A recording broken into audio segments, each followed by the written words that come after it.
नमस्कार दोस्तों, स्वागत है आपका हमारे हॉन्टेड हिंदी यूट्यूब चैनल में। और मैं आज फिर से आपके लिए एक नई हॉरर स्टोरी लेकर आया हूँ। ये कहानी 3 दोस्तों की है जिनका नाम सोनू, राहुल और संजय होता है, जो मुंबई शहर में नौकरी करने आते हैं। तीनों बचपन के दोस्त और कुछ कर दिखाने का सपना लिए इस भीड़ भाड़ वाली जगह में अपना मुकाम पाने के लिए दर दर भटकते हैं। उन्हें कोई भी रास्ता नज़र नहीं आता। अपने छोटे से गांव में रहकर कॉलेज की पढ़ाई करने वाले सुनील और सोनू ने कभी नहीं सोचा था कि सफलता पाने के लिए इतना दर्द झेलना पड़ता है। वहीं संजय अपने पापा के बिजनेस से पहले ही संघर्ष कर चुका था, जिस वजह से उसे इन सब चीज़ों की आदत सी हो गई थी। संजय अच्छे से जानता था कि सफलता इतनी आसानी से नहीं मिलेगी, क्योंकि उसने अपने पापा को दिन रात मेहनत करते हुए देखा था। तभी तीनों को सुबह से भटकते भटकते शाम हो जाती है, लेकिन ना कोई नौकरी और ना कोई रहने का ठिकाना उनके हाथ लगता है। तीनों मायूस होकर एक छोटे से होटल में खाना खाने जाते हैं और उनके पास कोई खास पैसे भी नहीं होते हैं। वह तो सिर्फ अपनी 1-2 दिन की व्यवस्था बनाकर घर से निकले थे। उन्हें लगा था कि आते ही उनके साथ कोई चमत्कार होगा और उनको नौकरी मिल जाएगी। तीनों एक बिल्डिंग के पास जाते हैं और कुछ देर बाद सभी बिल्डिंग के गेट के पास बैठ जाते हैं। 1-2 घंटा बैठे हुए गुजर जाता है। तभी वहाँ बिल्डिंग के चौकीदार की नज़र उन पर पड़ती है और वह जोर की आवाज़ में उन्हें डांटते हुए कहता है, कौन हो तुम लोग? यहाँ क्यों बैठे हो? वो तीनों अजनबी शहर में किसी को पहचानते नहीं और ना ही उनका कोई ठिकाना है।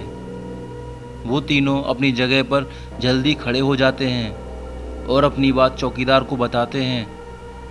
चौकीदार को तीनों की हालत देखकर उन पर तरस आ जाता है।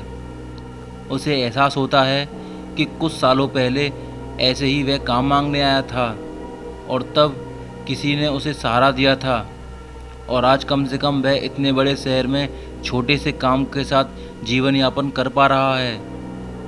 संजय उन तीनों में थोड़ा समझदार था। वह चौकीदार से कहीं रहने की जुगाड़ की बात कहता है, क्योंकि उसे पता था कि अभी उनकी हालत किराया देने की भी नहीं है, तो उन्हें कोई किराए पर कमरा क्यों देगा। तभी चौकीदार अपने एक दोस्त से फ़ोन पे बात करता है, जो वहीं से कुछ ही दूरी पर बंगला नंबर 17 में साफ़ सफाई का काम करता था। चौकीदार अपने दोस्त को सारी बात बताता है और चौकीदार का दोस्त कहता है कि मेरे साहब तो अपने परिवार के साथ 2 महीने के लिए बाहर गए हुए हैं, तब तक मैं इन तीनों के रहने का इंतज़ाम यहाँ कर सकता हूँ। यह बात सुनकर वह तीनों दोस्त बहुत खुश हो जाते हैं और वह जल्दी से चौकीदार से कहते हैं कि आप हमें बता दीजिए हम उनके पास कैसे पहुंच सकते हैं। चौकीदार कहता है कि वह बंगला थोड़ा दूर है, रात को वहां के लिए कोई टैक्सी या ऑटो नहीं मिलेगा। आज तुम लोग यहीं सो जाओ, कल सुबह हम साथ चलेंगे। तीनों उसकी बात मान लेते हैं। सुबह उठते ही तीनों चौकीदार के साथ बंगले में पहुंच जाते हैं। बंगले की खूबसूरती देखकर तीनों दोस्त हक्के बक्के रह जाते हैं। उन्हें यकीन नहीं होता कि उन्हें इतने अच्छे बंगले में रहने का मौका मिलेगा। बंगले का नौकर तीनों को गेस्ट रूम में लेके जाता है। तीनों दोस्त रूम में पहुंचकर राहत की सांस लेते हैं। जल्दी से तीनों नहा धोकर तैयार हो जाते हैं और किसी काम की तलाश में निकल जाते हैं। अब रहने का ठिकाना तो लग चुका था, अब तलाश थी उन्हें एक अच्छे काम की जिससे उनका गुजारा चल सके। लेकिन आज भी उनके साथ वही हुआ। सुबह से शाम हो जाती है, लेकिन तीनों हताश होकर अपनी जगह पे आ जाते हैं। नौकर तीनों के लिए खाने का इंतजाम करके रखता है, जिससे उन्हें बहुत ही राहत मिलती है। आज तीनों दोस्त के लिए बंगले की पहली रात होती है। रात को 12 बजते ही अचानक सोनू की नींद खुल जाती है। वह अपने आप को बंगले के तहखाने में पाता है, जहाँ पुराना सामान इकट्ठा करके रखा हुआ होता है। उसे समझ नहीं आता कि वह यहाँ कैसे पहुँचा। तभी वह घबराकर अपने दोस्तों को आवाज़ लगाता है, लेकिन किसी को कुछ सुनाई नहीं देता। तभी उसके कानों में सब कुछ सुनाई देना बंद हो जाता है और सिर्फ एक औरत की रोने की आवाज़ आती है। सोनू चिल्लाकर पूछता है, कहाँ हो तुम, क्यों रो रही हो? अगले ही पल सोनू अपने बिस्तर में होता है। वह डर के कारण पसीने से लथपथ हो जाता है। वह अपने दोस्तों को जगाता है। राहुल और संजय दोनों उसकी बात का मजाक उड़ाते हैं और कहते हैं कि तुमने कोई सपना देखा होगा, इस बंगले में तो हमारे अलावा कोई भी नहीं है। और सोनू भी अपने दोस्त की बात का यकीन करके इस घटना को बुरा सपना समझ के सो जाता है। सुबह उठते ही तीनों दोस्त फिर से तैयार होकर काम ढूंढने निकल जाते हैं। लेकिन जैसे ही वे बंगले के गेट के बाहर निकलते हैं तो अचानक कोई औरत उनके सामने आकर सोनू को चिट्ठी देती है, जिसमें लिखा होता है कि तुम इस पते पर जाओ तो काम मिल जाएगा। और औरत अचानक भागते हुए उनकी नज़र से गायब हो जाती है। तीनों दोस्त सोच में पड़ जाते हैं कि हमें काम की ज़रूरत है, यह इस औरत को कैसे पता। लेकिन तीनों को काम की बहुत ज़रूरत होती है। उन्हें लगता है कि भगवान ने उनकी मदद करने के लिए किसी को भेजा होगा और तीनों उसी दिशा में आगे निकल जाते हैं जहाँ का पता उस कागज़ में लिखा होता है। यहाँ पहुँचते ही उन्हें एक बहुत बड़ी बिल्डिंग दिखाई देती है और यह बहुत बड़ी कंपनी होती है। और तीनों कंपनी के गेट पे पहुँचते हैं और वहाँ के सिक्योरिटी गार्ड को चिट्ठी दिखाते हैं। सिक्योरिटी गार्ड चिट्ठी को नियुक्त विभाग के पास भेज देता है और जैसे ही प्रबंधक को वह चिट्ठी मिलती है तो उसमें उनके मालिक के हस्ताक्षर होते हैं। वह उन तीनों से पूछता है, आप हमारे मालिक को कैसे जानते हो? तभी सोनू जवाब देते हुए कहता है कि मैं तुम्हारे बॉस का दोस्त हूँ। अब प्रबंधक के पास इनको काम देने के अलावा कोई ऑप्शन नहीं था।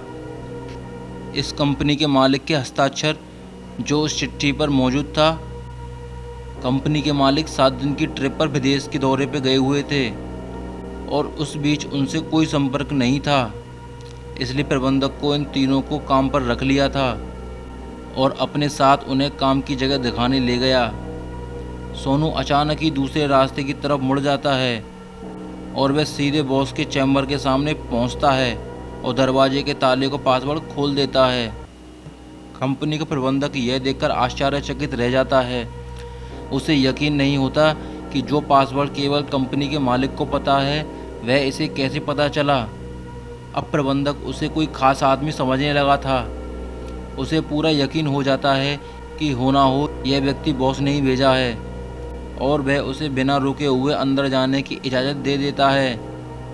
संजय और राहुल यह देखकर समझ नहीं पाते कि सोनू को यह सब कैसे पता। तभी अचानक सोनू सभी को बॉस के चैम्बर से बाहर जाने को कहता है और चैम्बर का दरवाज़ा बंद कर देता है। और कुछ ही घंटों बाद प्रबंधक के पास बॉस का फ़ोन आता है और बॉस प्रबंधक से पूछता है कि मेरे कंप्यूटर को किसी ने इस्तेमाल किया था। तभी प्रबंधक सारी बात बता देता है। बॉस गुस्से में मैनेजर को बोलता है, जल्दी से जाओ, उसे रोको, नहीं तो मैं बर्बाद हो जाऊंगा। और जैसे प्रबंधक चैम्बर का दरवाज़ा खोलता है तो वह देखता है कि सोनू बेहोश पड़ा है। प्रबंधक अपने सुरक्षा कर्मियों से उसे उठाने को कहते हैं और सोनू कुर्सी पर वापस बैठाते हैं। तभी सोनू को होश आता है। प्रबंधक गुस्से में सोनू को बोलता है, तुमने क्या किया?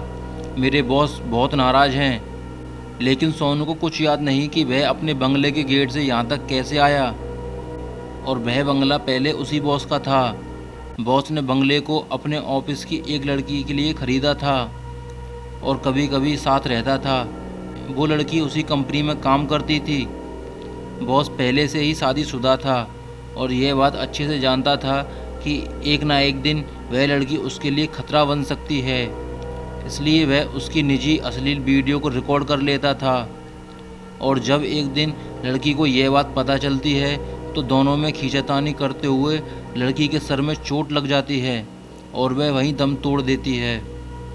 बॉस बंगले के गार्डन में उस लड़की की लाश को दफना देता है और लड़की की मौत के साथ ही उसका राज दफन हो जाता है।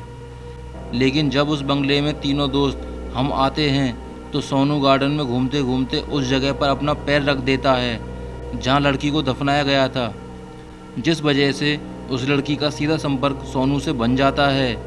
वह सोनू के अंदर प्रवेश कर जाती है और उसे काबू में करके अपना बदला लेने के लिए ऑफिस में प्रवेश करती है और बॉस की काली करतूत को इंटरनेट में वायरल कर देती है। बॉस को विदेश से ही गिरफ्तार कर लिया जाता है।